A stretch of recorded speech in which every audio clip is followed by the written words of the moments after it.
हर क्षण भगवान को याद करिए, अच्छे काम करिए, आशा भगवान से रखिए।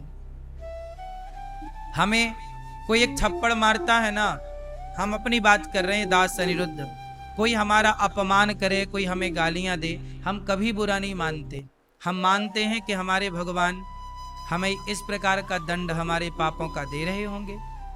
यदि हमारे जीवन में कुछ भी होता है तो हम उसे ईश्वर की कृपा ही मानते हैं कि यह हमारे पापों का फल है।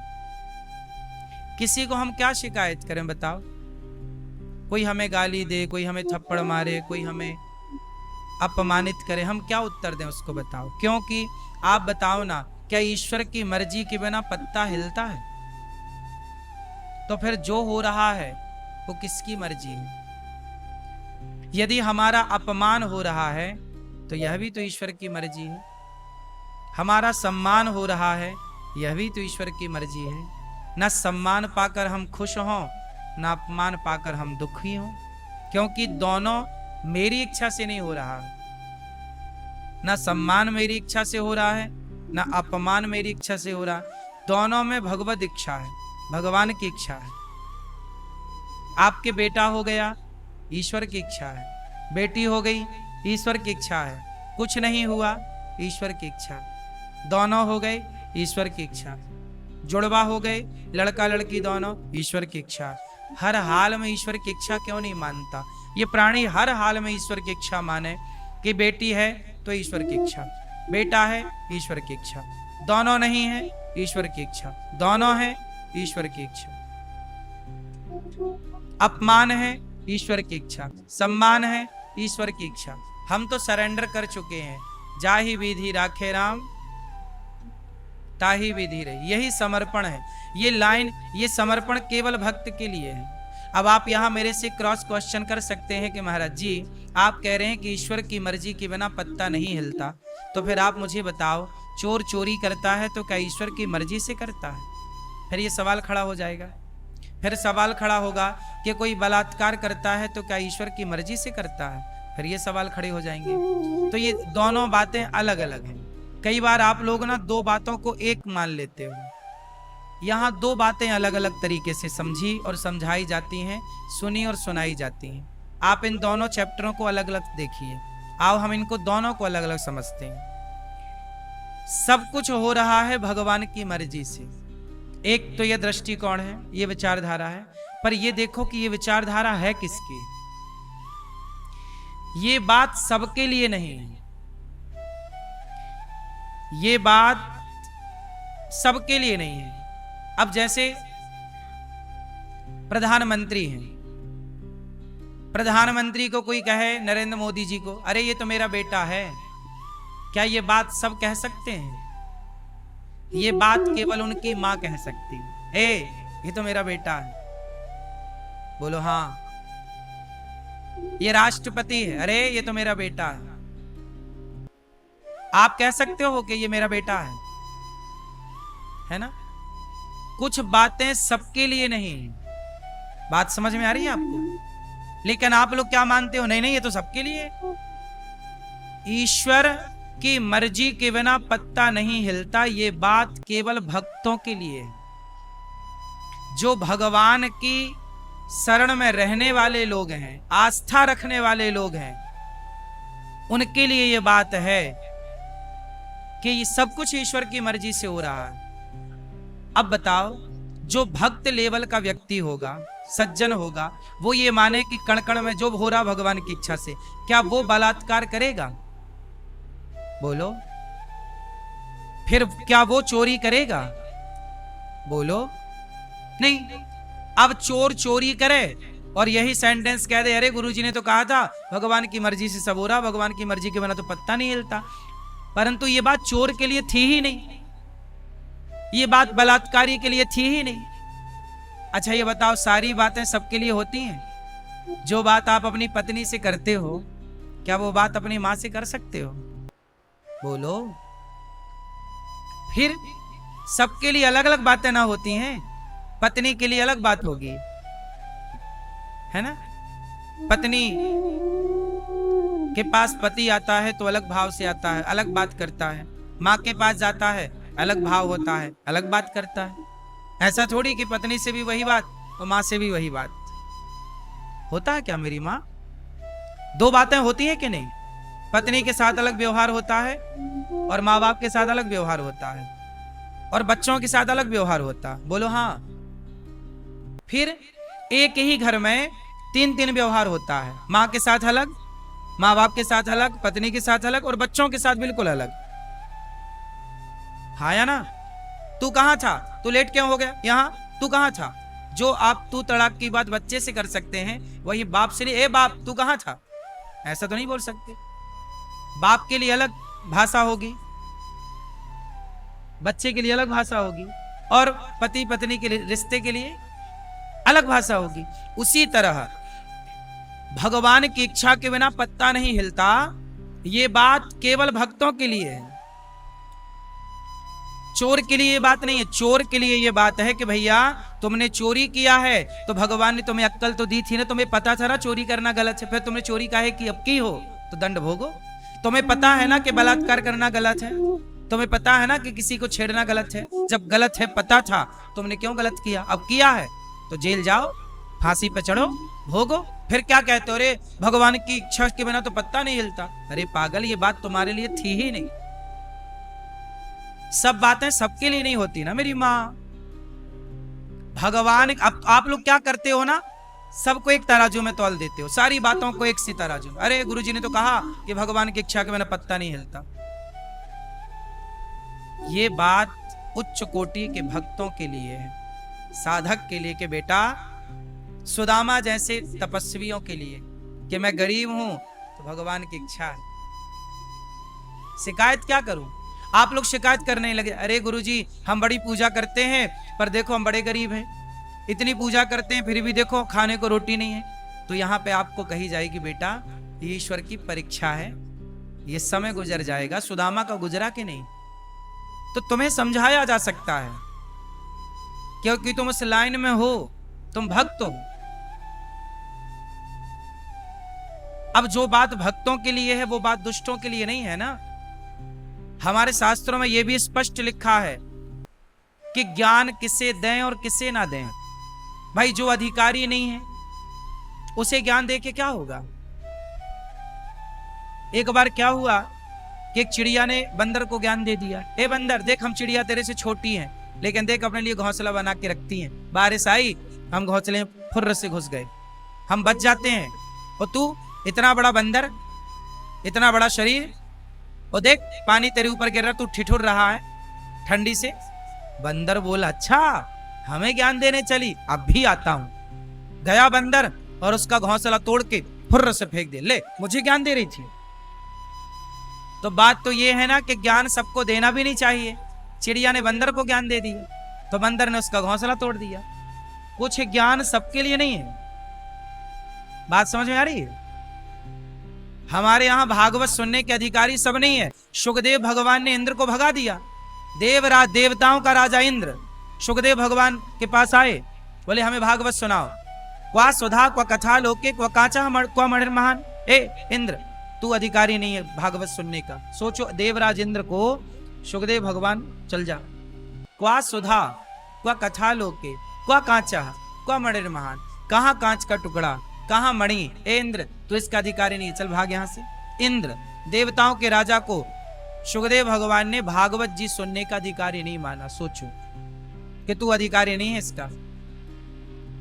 अब अनाधिकारी को भागवत सुना भी दिया जाए तो वो उसका मिसयूज करता। अब यही तो है, अब लोगों को पता चल गया कि भगवान की मर्जी के बिना पत्ता नहीं हिलता। अब देखो उस ज्ञान का लोग मिसयूज कर रहे हैं कि भैया चोर कह रहा नहीं जी हम चोरी नहीं कर रहे हैं तो भगवान की इच्छा है।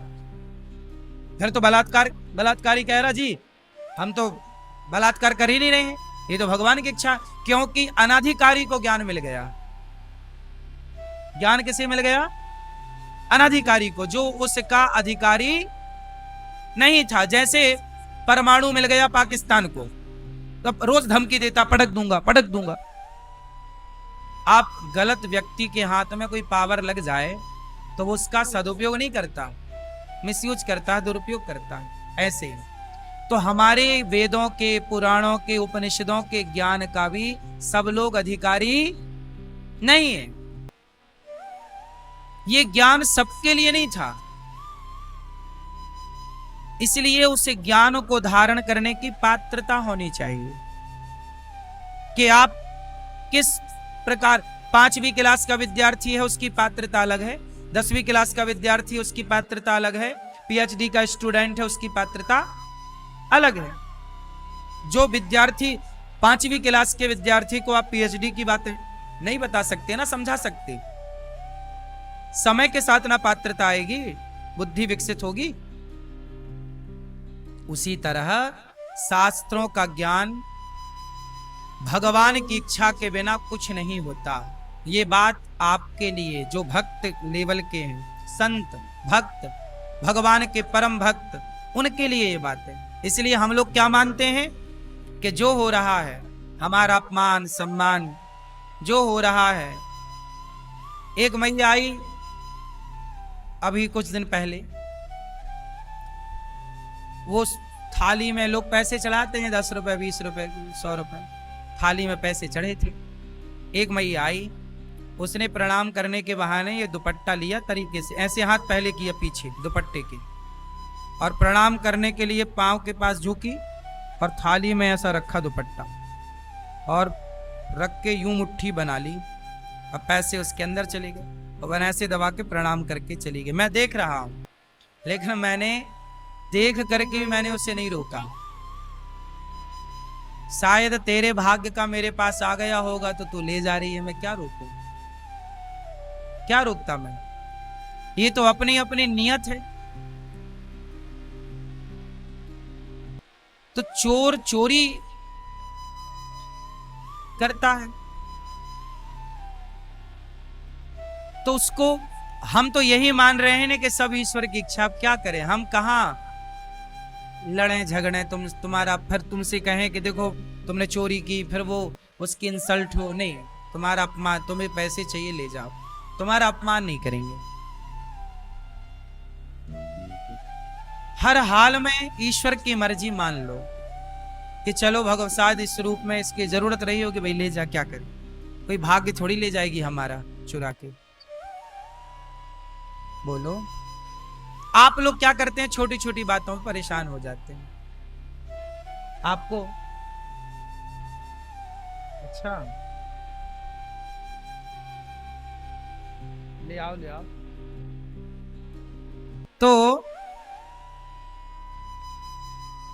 हर हाल में भगवान की इच्छा हो, जाही विधि राखे राम ताही विधि रही। तो कुल मिला के दास का कहना यह है कि आपके आने का हुआ ना, उस समय हम तिलक बंधन ही कर रहे थे, फिर आप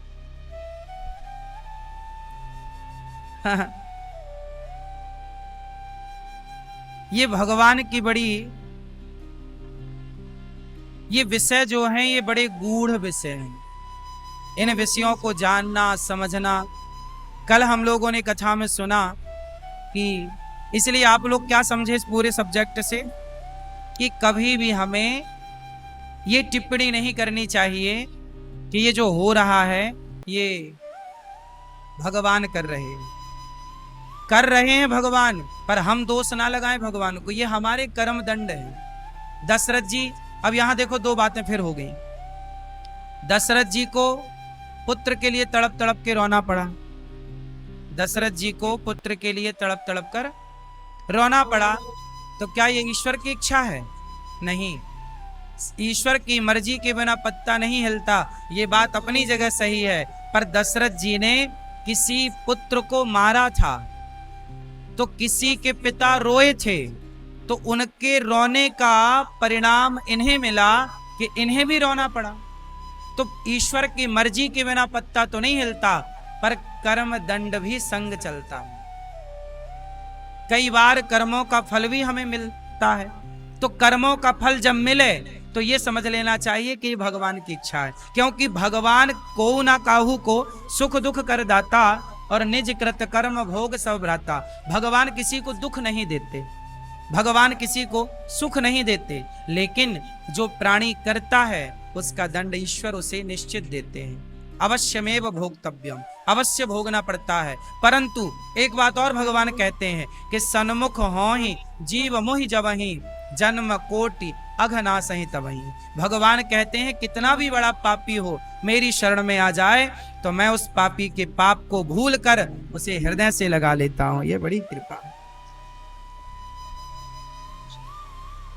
कोई कितना भी बड़ा पापी हो तो पापी से पापी व्यक्ति अपने पाप को भगवान के आगे आकर समर्पित कर दे। श्री राम जय राम।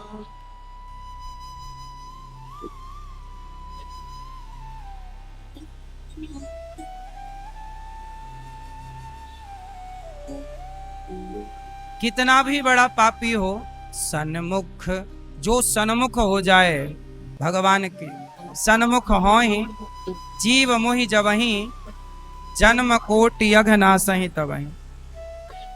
भगवान कहते हैं कोई मेरे सन्मुख हो जाए, बस एक बार मेरी शरण में आ जाए मैं उसे क्षमा कर देता हूं। अब देखो ना, कल आप लोगों ने सुना कि माता सती दक्ष के यज्ञ में जल करके भस्म हो गई। भगवान शंकर माता पार्वती माता सती को लेके कथा सुनवाने गए। तभी कथा में माता सती को संदेह हो गया कि ये भगवान नहीं हो सकते। अब जब भगवान पर संदेह हुआ तो माता सती सीता बन करके पहुंच गई परीक्षा लेने के लिए। परीक्षा तो ले ली, पर परीक्षा में माता सती हो गई फेल। और फेल हो गई तो शंकर जी ने कहा हो गई परीक्षा। माता सीता बनकर गई थी सती, राम जी ने पहचान लिया। शंकर जी से कह दिया कि कछु ना परीक्षा लीने को साईं, हमने कोई परीक्षा नहीं ली, आपकी तरफ प्रणाम करके चली आई। लो भैया, भगवान शिव को झूठ कह दिया। भगवान शिव ने माता सती को त्याग दिया। जब भगवान ने माता सती को त्याग दिया शिव ने, तब माता सती दक्ष के यज्ञ में जल करके भस्म हो गई। योगाग्नि में कनखल में यज्ञ हुआ। दक्ष ने बुलाया नहीं सब शंकर जी को, माता सती बिना बुलाए गई। शिव जी ने बहुत रोका, मानी नहीं। और जब पति का अपमान देखा माता सती ने, तो पिता के यज्ञ में जल करके माता सती भस्म हो गई। माता सती का जलता हुआ शरीर भगवान शंकर ने छाती से लगाया, वीरभद्र को भेजकर दक्ष के यज्ञ को विध्वंस कराया। और माता सती से इतना प्रेम कि शंकर जी लिए घूम रहे हैं, पूरी दुनिया में चक्कर लगा रहे हैं, भ्रमण कर रहे हैं, भारत के कोने कोने में, अंतरिक्ष में, आकाश में भ्रमण कर रहे हैं सती को लिए। अब सती का मोह इतना कि छोड़े ही ना शंकर जी, मरी हुई सती को चिपकाए छाती से घूम रहे हैं, जली हुई सती को। तब भगवान नारायण बड़ी करुणामय, शंकर जी की यह हालत देखकर भगवान प्रभु को, भगवान श्रीमन नारायण को बड़ा दुख हुआ। अब शंकर जी किसी की ना सुने, माता सती को, मरी हुई माता सती को, शरीर छूट गया, जली हुई सती को चिपकाए छाती से घूम रहे थे। तब भगवान श्रीमन नारायण ने, भगवान विष्णु ने भगवान शिव को समझाए, पर शंकर जी सुने ही ना, चलते जा रहे, रुके ही ना शंकर जी। तब भगवान ने सुदर्शन से माता सती के शरीर काटे, और माता सती के शरीर के जो जो अंग कटे तो जहां जहां गिरे वही शक्ति पीठ बनती चली गई। 52 शक्ति पीठ बन गई, 52 टुकड़े किए भगवान नारायण ने, भगवान विष्णु ने। वही माता सती के 52 शरीर, 52 अंग, कोई अंग कहीं गिरा, कोई अंग कहीं गिरा, कोई अंग कहीं गिरा, तो वह 52 शक्ति पीठ बन गई। फिर शंकर जी को समझाए, शंकर जी फिर तपस्या करने लग गए। तभी तारकासुर नाम का एक दुष्ट पैदा हो गया। उसको पता चल गया कि शंकर जी तो माता सती के जाने के बाद समाधि में डूबे हैं, तो उसने ब्रह्मा जी से वरदान मांग लिया कि मैं मरूं ना, और मरूं तो शिव जी के पुत्र से मरूं। और शिव जी तो ध्यान में चले गए। अब शिव जी विवाह कर नहीं सकते क्योंकि उनका ध्यान है। जब तारकासुर का अत्याचार बढ़ा तब देवताओं ने भगवान की शरण ग्रहण की। तब भगवान शंकर के पास कामदेव गए, देवता गए समाधि भंग करने, क्योंकि शंकर जी तो समाधि में। भगवान शिव माता सती को लेकर चल रहे हैं। भगवान श्रीमन नारायण भगवान विष्णु ने अपने सुदर्शन से माँ भगवती के अंग काट करके गिराए और वही माता सती बाद में पार्वती बनकर के प्रकट हुई। और जब पार्वती बनकर के मां भगवती प्रकट हुई तो देखो भगवान राम की कथा सुनने में माता सती को संदेह हुआ था। परीक्षा लेने गई, फेल हो गई, पिता के यज्ञ में जलकर भस्म हो गई। तो भगवान राम को लगा कि आखिर माता सती का जो जीवन लीला पूरी हुई कहीं ना कहीं मेरे कारण हुई। तब भगवान राम, भगवान नारायण, भगवान शंकर जी के पास आते हैं। कामदेव ने जब उनकी तपस्या भंग कर दी तो कामदेव को तो शंकर जी ने जला के भस्म कर दिया। फिर भगवान नारायण शंकर जी को मनाने आए कि हे भोलेनाथ आप विवाह कर लो, पार्वती जी आपके अनुकूल है। उस समय हिमालय की बेटी पार्वती जी प्रकट हो चुकी हैं। फिर पार्वती जी तपस्या भी कर रही हैं। 10,000 वर्षों तक बिल्व पत्र खा करके माता भगवती ने तपस्या की। भगवान नारायण ने शंकर जी से कहा कि हे भोलेनाथ अब आप विवाह कर लो। अब विनती मम सुनहु शिव, जो मोह पर निज नेहु, जाय विवाह शैल जहीं, यह मोहि मांगे देहु। हे भोलेनाथ हमें यही वरदान दो कि आप हिमालय की बेटी पार्वती से विवाह करो। ये भगवान नारायण शंकर जी से मांग रहे। क्यों? तब भगवान शंकर खड़े हो गए और भगवान शिव ने प्रार्थना की, हे प्रभु ये आप क्या कह रहे हैं? तब भगवान श्रीमन नारायण बोले, भगवान राम बोले, नारायण मतलब राम, राम मतलब नारायण, इनमें भेद नहीं है ना। तो शंकर जी बोले, प्रभु आप यहाँ, आप हमसे क्यों हाथ जोड़ के कह रहे हैं? आप तो हमारे इष्ट हैं, आप तो हमारे आराध्य हैं। शंकर जी के इष्ट हैं भगवान नारायण। शंकर जी के आराध्य भगवान कौन है? भगवान श्रीमन नारायण। और आज वह नारायण शंकर जी से कह रहे हैं कि आप विवाह कर लो। क्यों? क्योंकि आपकी पत्नी का यदि जीवन लीला पूरी हुई है तो कहीं ना कहीं मेरे कारण हुई है।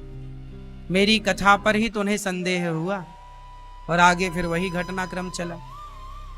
देखो भगवान कहते हैं कि जो मेरी कथा एक बार सुन लेता है, भले संदेह पैदा हो जाए लेकिन मैं उसे फिर भूलता नहीं हूं, मिलाकर ही रहता हूं। माता पार्वती को शिवजी से मिलाकर ही रहे।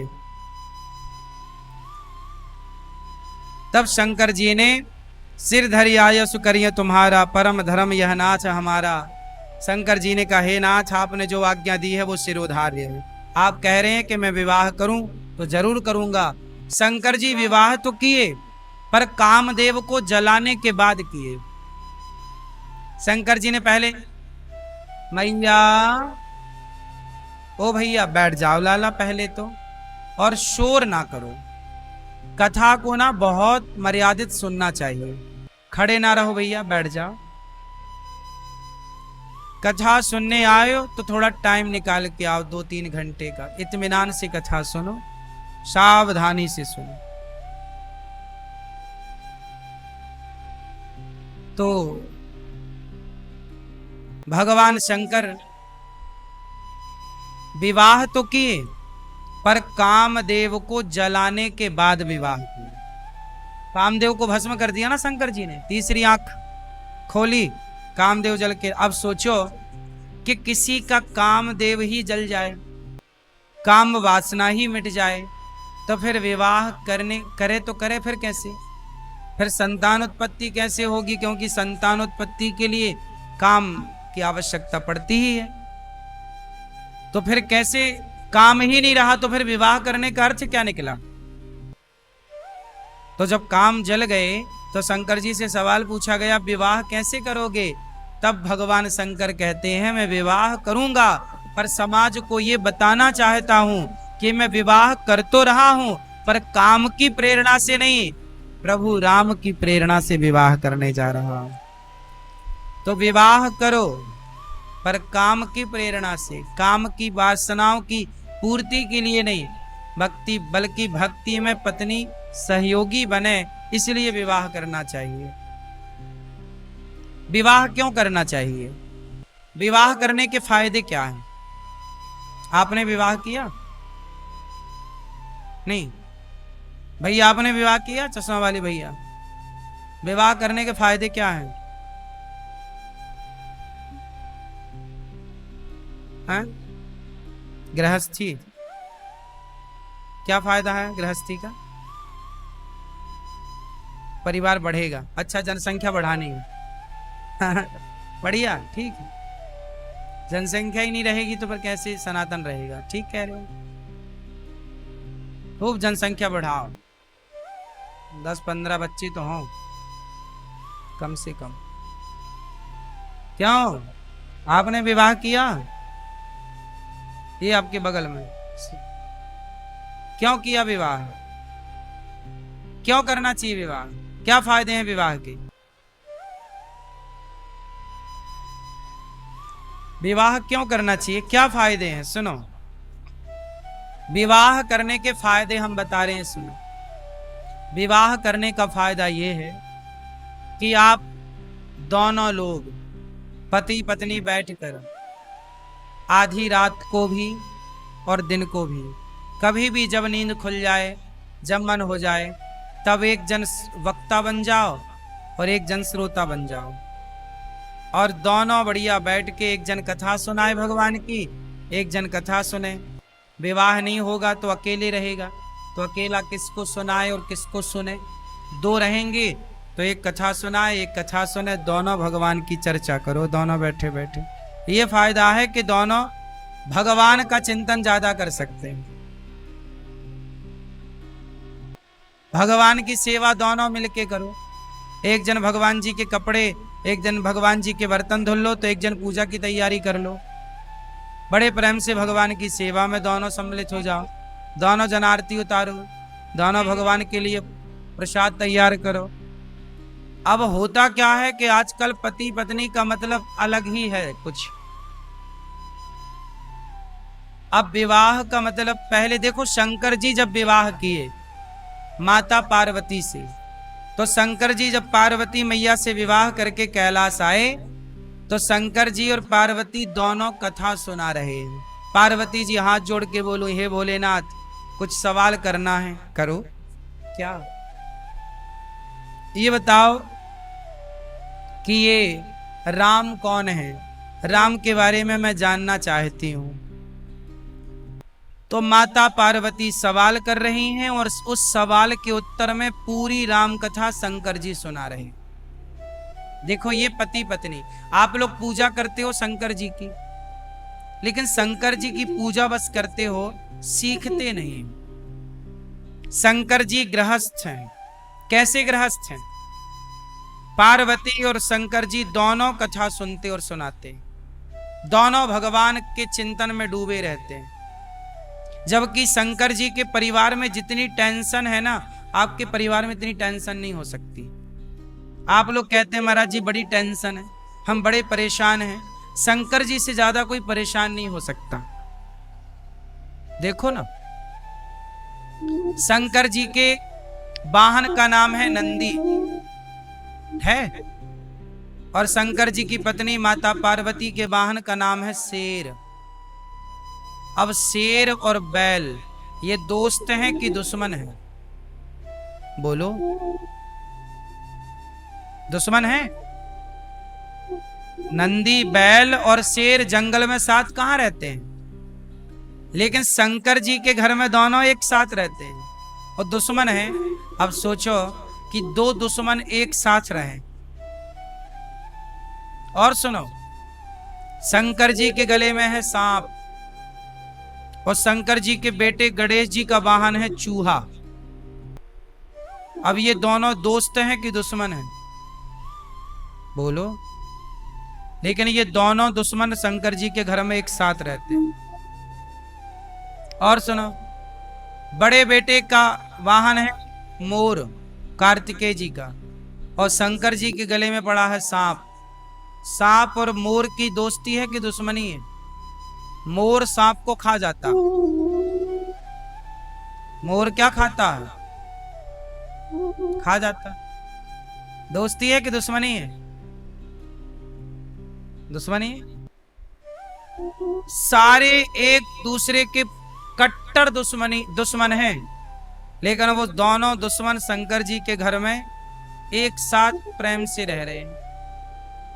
किसके प्रभाव से? शंकर जी के गले में है जहर,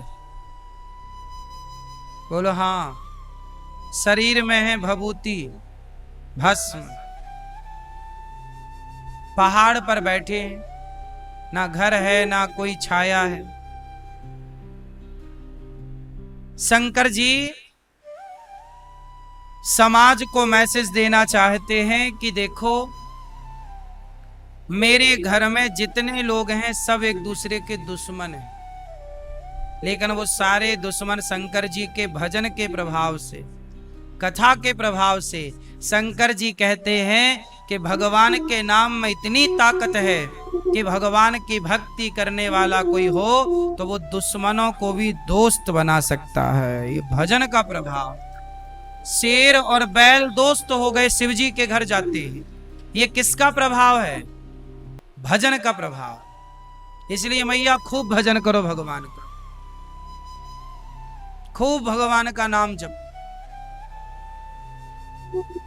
फिर प्रतिकूल लोग भी अनुकूल हो जाएंगे। व्यक्ति का प्रभाव नहीं होता, भजन का प्रभाव। हमने कितने संतों के बारे में सुना है कि वो जंगल में भजन करते, तो जंगल में भजन करते तो शेर आकर के उन्हें प्रणाम करके जाता। संतों को कोई आश्चर्य नहीं है। भजन करने का प्रभाव यही होता है कि वहां रहने वाले जीव जंतु, हिंसक प्राणी भी वहां अपने हिंसा का स्वभाव छोड़ देते हैं भजन के प्रभाव से। अपने घर का वातावरण सुधारा जा सकता है। किसके प्रभाव से? भक्ति के प्रभाव से। इसलिए कहता हूं थोड़ा भक्ति किया करो, थोड़ा भगवान का चिंतन किया करो। शंकर जी बहुत प्रेम से अपने परिवार को ठीक ठीक चलाते हैं। शंकर जी के मंदिर आप जाते हो, शिव पार्वती किस तरह से कथा सुनते हैं, किस तरह से भगवान के प्रेमी हैं। आप लोग भगवान से प्रेम का नहीं सोचते। पति पत्नी हो, लड़ाई झगड़ा में गुजरता है आपका जीवन। मैया, ओ लाल मैया, ओ केसरिया मैया, ओ बहरी मैया। लो, नहीं सुन रही मैया। कथा सुनने आई है पर सुनाई ही नहीं पड़ रहा है। ऐसे ही होता है। लोग कथा सुनने भी तब जानते हैं तब जब कान फ्यूज हो जाए।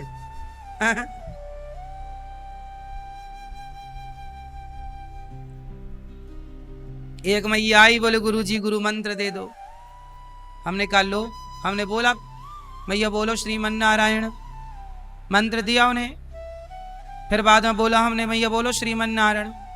गुरुजी थोड़ा जोर से कहो। हमने श्रीमन नारायण बोलो। गुरुजी और जोर से। हमने पूरी ताकत से बोला। बोले बोलो महाराज। हमने कहा मैया बोल ही तो रहे हैं। बोले हमें नहीं सुनाई पड़ रहा। हमने कहा सुनाई कुछ नहीं पड़ता। बोले 5 साल से हमें नहीं सुनाई पड़ता। हाँ, 5 साल की बहरी मैया गुरु मंत्र लेने आई थी। अब दो गुरु मंत्र कैसे दोगे? तो आदमी भगवान का नाम लेने तभी आता है जब बहरा बहरा हो जाता है। इसीलिए हम कहते हैं भजन करो मस्त जवानी में, बुढ़ापा किसने देखा?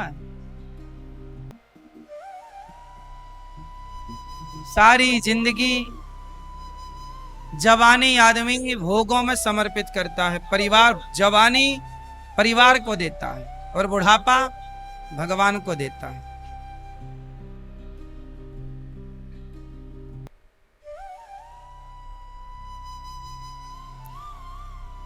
ये लाल मैया बुराई मान गई क्या? नहीं।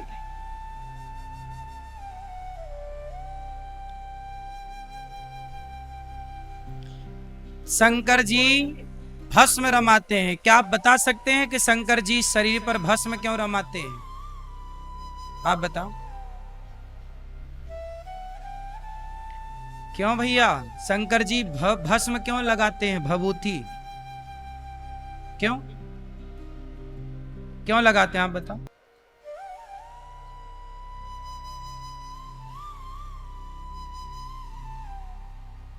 हाँ, शंकर जी भभूति इसलिए लगाते हैं कि दुनिया वालों देख लो, ज्यादा घमंड में ना रहो, एक दिन राख हो जाओगे। ये राख लग रही है शंकर जी पर, वो राख किसी मुर्दे की ही होती है। तो शंकर जी कहते हैं ज्यादा घमंड ना कर, तो भी एक दिन ऐसे ही राख बन जाएगा। तो तुम्हारा अभिमान मिटे, इसलिए शंकर जी भभूति रमाते हैं। लेकिन तुम्हें तो जाके शंकर जी को देख के सीखना, कुछ नहीं होता, कुछ नहीं सीखते लोग। शंकर जी का पूरा जीवन सिखा रहा है। शंकर जी जब पार्वती से विवाह करने गए तो दुल्हा बने, भभूति रमा रहे हैं और गले में सांपों की माला। अच्छा, शंकर जी गले में सर्पों की माला क्यों पहनते हैं? क्यों? क्योंकि सांप है काल, काल मृत्यु का सूचक है ना। काल अव्याल मुख ग्रास त्रास निर्णा सहित तवे, सांप को काल कहा गया है। सांप दिख जाए मतलब काल दिख गया, काल है, मृत्यु है। तो सांप मतलब काल। शंकर जी बोले तुम काल को डरते हो देखकर, मृत्यु से डरते हो ना। लोग क्या सोच, हम मर न जाए गुरुजी, बूढ़े बूढ़े लोग भी मरने से बड़ा डरते हैं। नहीं, मर ना जाए, मर ना जाए। एक मैया गोबर उठा रही थी गैया का, बोली हे भगवान मौत भी नहीं आती कि मर जाऊं, 90 साल में बहू गोबर उठवा रही है। यमराज जी गुजर रहे थे, यमराज जी को लगा शायद हमें याद कर रही, आ गए। हाँ मैया चलो। मैया बोली कौन हो? बोले यमराज। तुम बोल रही हो ना मौत भी नहीं आती, हम आ गए, चलो तुम्हें लेने आए। अब तो मैया की सिट्टी पिट्टी गायब। मैया बोली हे यमराज जी, मैं मजाक भी नहीं कर सकती क्या? हाँ, मैंने मजाक में ही कह दिया, वैसे तुम कभी नहीं आते, और ऐसा मजाक कर दिया तुम आ गए। अच्छा तो मजाक कर रही थी, मरना नहीं है? अरे बोले काहे मरना, भी ठीक ठाक चल रहा सब। बूढ़ी मैया 90 साल की, बोली अभी कहाँ मरने के दिन है हमारे। अच्छा आ ही गए हो तो एक काम करो, गोबर उठवाओ हमारा। यमराज जी से गोबर उठवा लिया। ऐसी मैया चतुर मैया। मरना कोई नहीं चाहता, लेकिन शंकर जी सांपों की माला गले में लटका कर ये मैसेज देते हैं कि देख भाई मरना तो पड़ेगा। शंकर जी के गले में है सांप, और हृदय में कौन है? सदा वसंतम हृदयार विंदे भवम भवानी। शंकर जी के हृदय में है सीताराम और गले में है सांप। क्या मतलब निकला? अर्थ निकला कि जिसके हृदय में भगवान है तो काल उसके गले में लटकता है। मतलब मृत्यु काल का रूप है, रूप मृत्यु है। तो शंकर जी कहते हैं मेरे गले में सांप लटकता है, मतलब जो हृदय में भगवान को धारण कर लेते हैं तो काल भी उसका कुछ नहीं बिगाड़ सकता। गले में लटका के घूमते हैं शंकर जी, इसलिए शंकर जी को कहते हैं कालों के काल, महाकाल। क्योंकि जिसके हृदय में भगवान हो तो काल गले में लटका रहेगा, करेगा क्या? इसलिए काल गले में लटका है शंकर जी के। मानो शंकर जी कहते हैं तुम्हें मृत्यु से डरना नहीं है, काल तो ऐसे लटके रहेंगे 10 तुम्हारे गले में, तुम बस हृदय में भगवान को रखो। जो भगवान को हृदय में रखते हैं उन्हें मृत्यु से डर नहीं लगता। कबीरदास जी कहते हैं मरने से सब जग डरा, मरने से सब जग डरा, मेरे मन आनंद। सब लोग डरते हैं मरने से, पर मेरे मन तो बड़ा आनंद है। क्यों? कब मरी हूं कब भेंटी हूं पूर्ण परमानंद। कब मरूंगा, कब भगवान से भेंट होगी, इसलिए हमें मरने से डर नहीं लगता।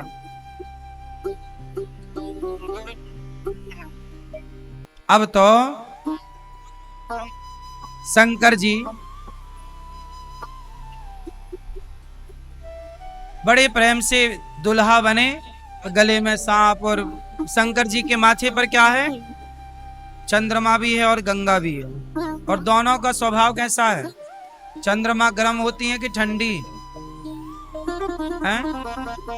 चंद्रमा शीतल ठंडी, और गंगा है गरम। गंगा भी ठंडी, गंगा जल ठंडा हो तो सबसे ठंडी गंगा मैया। गंगा भी ठंडी है और चंद्रमा भी ठंडे, और दोनों को शंकर जी ने कहाँ बिठाया है? मस्तक पर। क्या मतलब हुआ? क्या मतलब हुआ मैया? बात से क्या सीखा आपने? क्या मैसेज मिला आपको? ये गुलाबी मैया बताएंगी। हैं? गले में वो शंकर जी के मस्तक पे गंगा काहे हैं? काहे हैं? वही तो पूछ रहे, मस्तक पर क्यों बैठी हैं?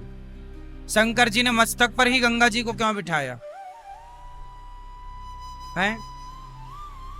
ठीक है, आप बताओ।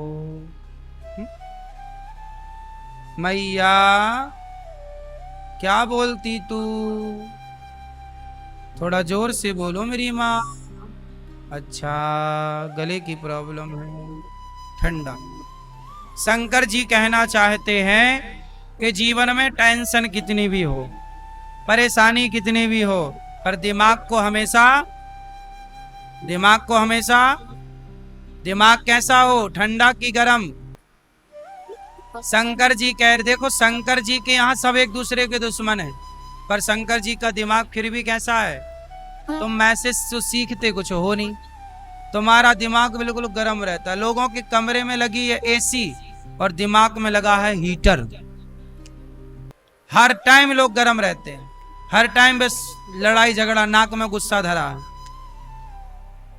बात बात पे लड़ाई, बात बात पे झगड़ा। तो दिमाग में क्या होना चाहिए? दिमाग पे गंगा जी, मतलब ठंडक। दिमाग को ठंडा रखो। और गर्म क्या होने चाहिए? पांव हो गरम, पांव ठंडे ना पड़ जाए, चलते फिरते रहो। आजकल पांव ठंडे पड़ गए इसलिए मोटापा आ गया, बीमारियां आ गई। पहले लोग चलते ही रहते थे दिन भर। पांव रहते हैं गरम, पांव रहने चाहिए गरम। इसलिए पुराने जमाने में आज भी गांव के लोग जब खेत से आते हैं तो वो गर्म पानी से, गुनगुने पानी से ही पांव धुलते हैं। गुनगुने पानी से पांव धुलने से थकावट उतर जाती है। बताया आपको? तो पांव गर्म होने चाहिए। अर्थात गर्म का मतलब ये नहीं कि तुम जाके पांव गर्म पानी में डाल दो। गर्म का मतलब है कि पांव हमेशा एक्टिव हो, करते रहो कुछ काम, चलते रहो। जो चलता रहेगा वो स्वस्थ रहेगा, जो बैठ गया वो बीमार। बोलो हाँ कि ना? इसलिए ज्यादा से ज्यादा चलो, ज्यादा से ज्यादा चलो।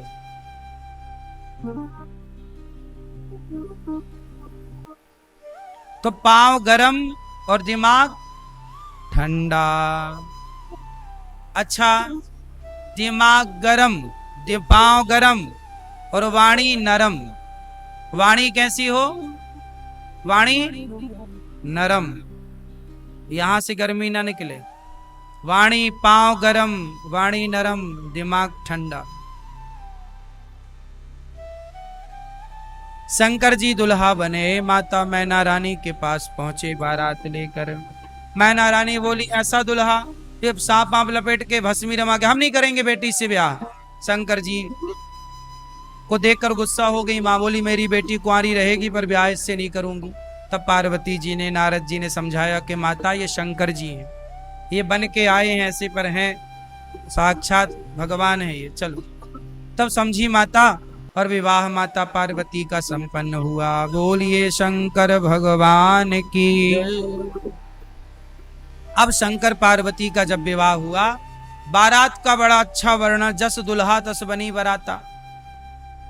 बारात बड़ी, भूत प्रेत डाकनी पिशाचनी चुड़ैल सब गई शंकर जी की बारात में। चुड़ैल, चुड़ैल जानती हो आप भैया? चुड़ैल जानती हो? हैं? क्यों मैया, आप जानती हो चुड़ैल? क्यों, आपके बगल में रहती है क्या? हैं? बातचीत तो होती होगी चुड़ैल से, नहीं?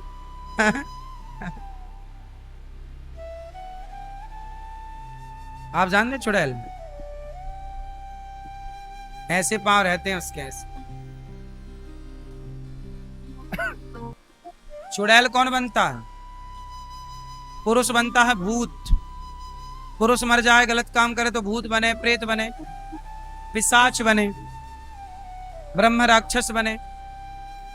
परंतु स्त्रियां क्या बनती हैं? स्त्रियां जैसे मर जाएं और गलत काम के करके मरे, जैसे मुस्कान मरी, अब वो मतलब अभी जेल गई ना, अब यदि जब मरेगी अपने टाइम से, क्या बनेगी वो? उसका फिक्स हो गया पीपल, एक बिल्कुल आस पास कहीं चुड़ैल बनेगी बनेगी वो। पति को मार दी ना उसने, है? कौन? तुम्हारी पड़ोसन? उसने ही मार दिया पति को, तो वो भी चुड़ैल बनेगी। मतलब जो अपने पति को मार के ड्रम में पैक करें, सब चुड़ैल बनेंगी, फिक्स। और जो सास को परेशान करती हैं, वो भी चुड़ैल बनती हैं। है क्या? सही बनती है। हाँ।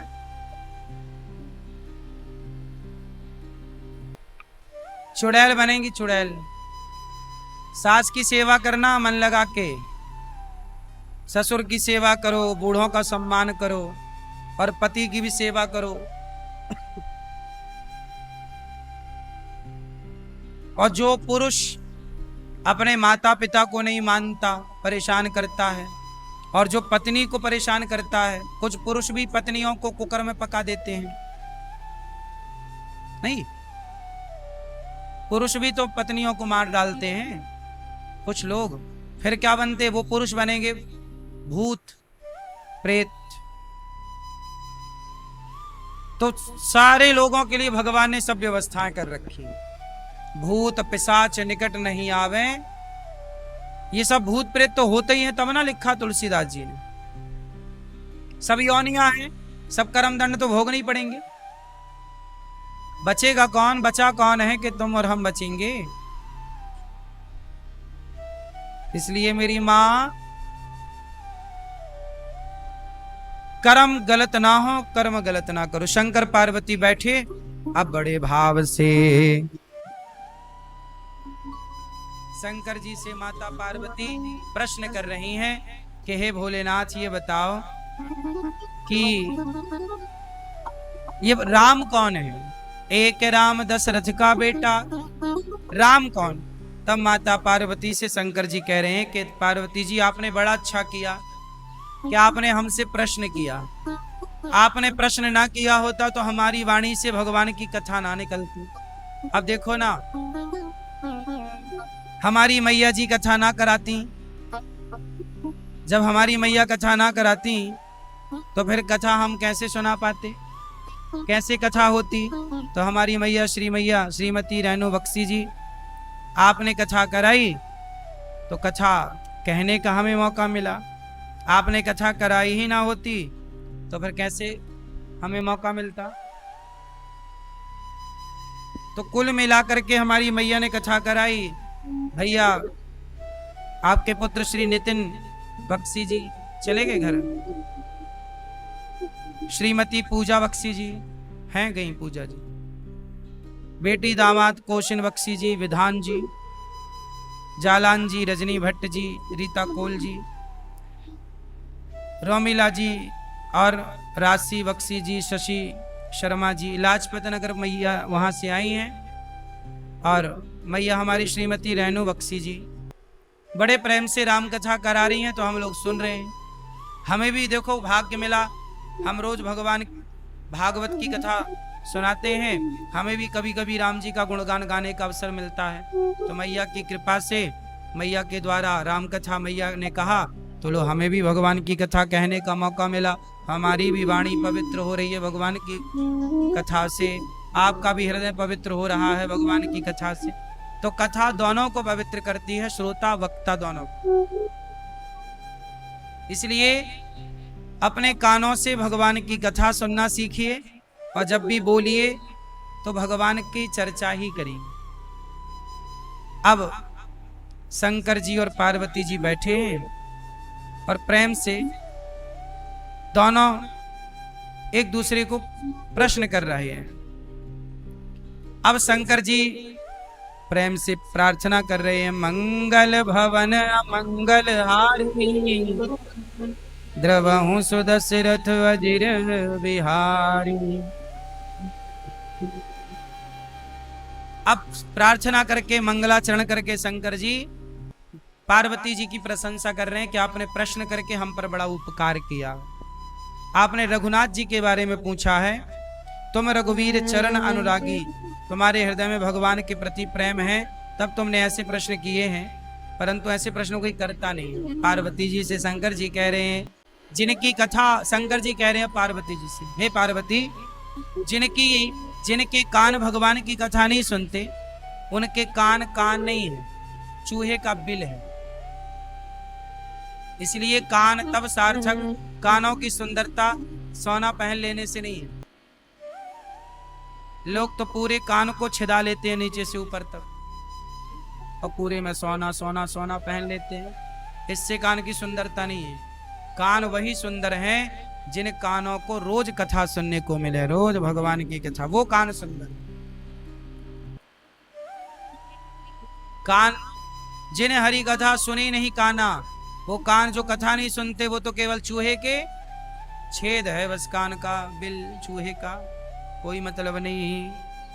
और नए नहीं संत दरस नहीं देखा, लोचन मोर पंख कर लेखा।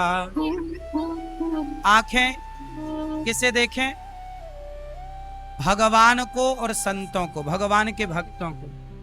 संत मिल जाएं, भगवान मिल जाएं, भगवान के भक्त मिल जाएं, तो आंखों से उन्हें देखो और देख करके ऐसा भाव रखो कि हमारे भीतर भी इनकी तरह भक्ति कब आएगी, हमारे अंदर भी इनकी तरह भगवान से प्रेम कब होगा। तो आंखों से भगवान को देखो और संतों को, भगवान के भक्तों को देखो। यदि नहीं देखा, आजकल आंखों से लोग किसे देखते हैं? ताकते रहते तुझको सांझ सवेरे, है ना। आंखों से लोग क्या देख रहे हैं? देख नहीं रहे हैं, ताक रहे हैं। जबकि हमारे यहाँ ताकने को मना किया गया है। देखो भालो तको मत, बोलो चालो बको मत, खाओ पियो चलो मत, खाओ पियो छको मत, चलो फिरो थको मत। लेकिन जो मना किया जाता आजकल लोग वही करते हैं। आजकल लोग देखते नहीं, घूरते हैं, घूरते रहते तुझको सांझ सवेरे। क्यों मैया? अच्छा, मोर पंख में भी आंख होती है कि नहीं? छोटी सी मोर पंख में ध्यान से देखो, एक छोटी सी आंख सी बनी रहती है। तो जिनकी आंख भगवान को नहीं देखती, वो आंख वैसे ही है जैसे मोर पंख की आंख है, बस कुछ कर नहीं सकती वो आंख। इसलिए आंखों की सुंदरता तब है जब इन आंखों से भगवान को देखकर उनकी छवि मन मंदिर में बसा ली जाए। भगवान को जरूर सिर झुकाना चाहिए। आजकल ना लोग सिर नहीं झुकाते। कोई संत दिख जाए, किसी के माथे पर तिलक हो, तो ऐसे संत महापुरुषों को देख करके भी नमन करना चाहिए, सिर झुकाना चाहिए, मर्यादा है। लेकिन आजकल ना बहुत लोग सिर नहीं झुकाते। तो जिनके सिर नहीं झुकते भगवान के आगे, भक्तों के आगे, वो सिर कैसे है? तुम्बा। कड़वी लौकी होती ना, लौकी, जिस लौकी का कमंडल बनता है। एक लौकी होती है जो संतों के पास कमंडल होता है, लौकी का कमंडल सूख जाने के बाद उसका कमंडल बन जाता, तुम्बा बोलते, तुम्बा तुम्बी। तो उसका वो कड़वी लौकी होती है, वो खाने वाली नहीं, वो कमंडल वाली लौकी अलग ही होती है। संत लोग उसका यूज करते हैं। तो ते सिर कटु तुम्बरी समतूला जेन नमत हरि गुरु पद मूला। जो गुरु जी के चरणों में, गुरु पद मूला, गुरु जी के, संतों के, भगवान के चरणों में नहीं झुकता सिर, वो सिर क्या तुम्बा है, कड़वा है, कोई मतलब कनी खोपड़ी। सिर झुकाओ जिन्हें हरि भगत ही, जिन्हें हरि भगति हृदय नहीं जानी, जीवत सब समान ते प्राणी। जिनके हृदय में भक्ति का वास नहीं है, जो भक्ति नहीं करते, वो चलते फुरते मुर्दे हैं, मुर्दे। कौन है वो? ये हम नहीं कह रहे हैं, शंकर जी कह रहे हैं। जो नहीं करई राम गुण गाना, जी है सुदादुर जी है समाना। जो जिनकी जिह्वा भगवान का गुणगान नहीं करती, वो मेंढक के समान, उनकी जिह्वा केवल टर टर करने के काम आती है और कुछ नहीं। शंकर जी कह रहे हैं, सुनो पार्वती जी, आपने बड़ा उत्तम प्रश्न किया है, अब मैं आपको सुनाता हूं। सुनो, आपने कहा कि राम कौन है, तो राम भगवान यदि निराकार है तो साकार कैसे बने? पार्वती जी का सवाल है कि यदि ईश्वर भगवान तो निराकार है, निर्गुण है, फिर वो साकार कैसे बना? तब शंकर जी समझा रहे हैं कि देवी, कई बार ना ओला गिरता है, ओला नहीं, ओला वृष्टि होती है, खेतों की फसल नष्ट हो जाती है, किसानों के यहाँ ओला गिरते, ओला समझते हैं? पानी की जगह ओले गिरते, बड़े बड़े पत्थर, बर्फ। अच्छा ये बताओ, ओला और पानी ये दो हैं कि एक ही है? हैं? ये दो हैं कि एक हैं? पानी और ओला एक है तो एक, पर दिख दो रहे हैं। ओला बर्फ का रूप है, कठोर है ना? बर्फ का ढेला मार दो तो आदमी मर जाए भाई। 5 किलो बर्फ किसी की खोपड़ी में पटक दो, मर नहीं जाएगा। और 5 किलो पानी किसी के सिर पर डाल दो, नहीं मरेगा। बोलो, नहा लेगा वो 5 किलो पानी से, और 5 किलो बर्फ किसी लीड फेंक दो, मर जाएगा। 2 मंजिल ऊपर से 5 किलो का बर्फ किसी के सिर पे गिराओ, और 2 मंजिल ऊपर से 5 किलो पानी गिराओ सिर पे, सही है? अंतर है ना? दोनों एक तत्व हैं, पर दोनों का व्यवहार, दोनों का गुण अलग अलग है। उसी तरह जैसे पानी और बर्फ तत्व में तो एक है, उसी तरह साकार और निराकार तत्व की दृष्टि में तो एक है। परंतु जब निराकार से काम नहीं हो, तो भगवान को अपने भक्तों के लिए साकार रूप लेना पड़ता है। साकार रूप क्या है? राम कृष्ण। ये जो राम कृष्ण है, ये कौन है? साकार। और ब्रह्म क्या है? निराकार। वो ब्रह्म है, वो परमात्मा है, पर सगुण ही अगुण ही नहीं कछु भेदा। वो है निराकार, पर जरूरत पड़ने पर साकार भी बन जाते हैं। शंकर जी कह रहे हैं ये बात। जैसे जल और ओले में कोई भेद नहीं, ऐसे साकार और निराकार में कोई भेद नहीं। पार्वती जी कह रही हैं, प्रभु अच्छा आप ठीक ठीक कह रहे हैं, हमें समझ में आ रहा है। ये बताओ भगवान किसे कहते हैं? अब बताओ, परिभाषा पे आ गई माता पार्वती। और ये माता पार्वती जितने सवाल कर रही हैं, ये सवाल हम जनमानस के, तो हमें सवाल उठता तो कौन समाधान करता? इसलिए पार्वती जी सवाल उठा रही हैं और शंकर जी समाधान कर रहे हैं, ताकि शिव जी के द्वारा समाज को उत्तर मिल जाए, ताकि हमारा संदेह मिट जाए। तो ये आम जनता का संदेह मिटाने के लिए शिव पार्वती का संवाद है। अब सुनो, भगवान किसे कहते हैं? भगवान किसे कहते हैं? आप बताओ बेटा, आप बताओ भगवान किसे कहते हैं?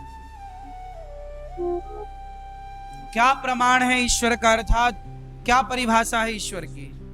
बताओ भगवान किसे कहते हैं? हैं? जो सृष्टि चलाते हैं वो भगवान। ठीक, ये मैया चश्मा वाली बताएंगे।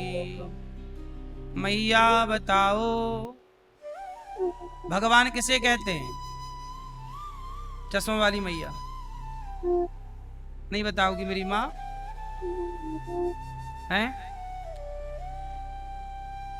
दिखते नहीं हैं तो आप तो चश्मा लगाई हो, आपको तो दिख रहे होंगे नहीं? मैया क्या बोलती तू, आपको दिख रहे हैं भगवान?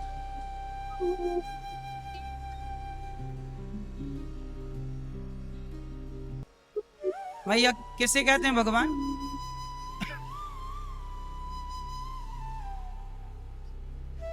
भगवान किसे कहते हैं? भगवान की परिभाषा बहुत सरल भाषा में तुलसीदास जी ने कही, बिनु पग चलहि सुनहि बिनु काना, कर बिनु कर्म करहि विधि नाना। भगवान किसे कहते हैं? जो बिना पांव के चलते हो, बिनु पग चलें, सुनहि बिनु काना, जो बिना पांव के चलें और बिना कान के सुन ले और बिना हाथ लगाए काम कर लें, वो भगवान है। भगवान कोई भी नहीं हो सकता। आजकल लोग किसी को भी भगवान बनाए बिठा लेते। हमारे हिंदू सनातन संस्कृति में ये बड़ा नुकसान हो गया कि हमारे यहाँ भगवान बहुत हो गए। क्यों हो गए कि नहीं? जिसके जो मन आया उसी को भगवान मान लिया, सबको भगवान। कोई इनको भगवान, कोई साईं बाबा को भगवान मान रहा है, कोई शिव बाबा को भगवान मान रहा है, कोई फलाने बाबा को भगवान मान रहा है, कोई गुरु को ही भगवान मान रहा है। ऐसे में तो फिर सबके भगवान अलग अलग हो जाएंगे। तुम्हारे भगवान अलग, तुम्हारे भगवान अलग, फिर सनातन के तो टुकड़े टुकड़े हो गए। सनातन का मतलब क्या है? संगठन ना सनातन है। यदि आप संगठित रहे ही नहीं, अब देखो साईं बाबा के भक्त जो हैं वो साईं बाबा को ही भगवान मान रहे हैं।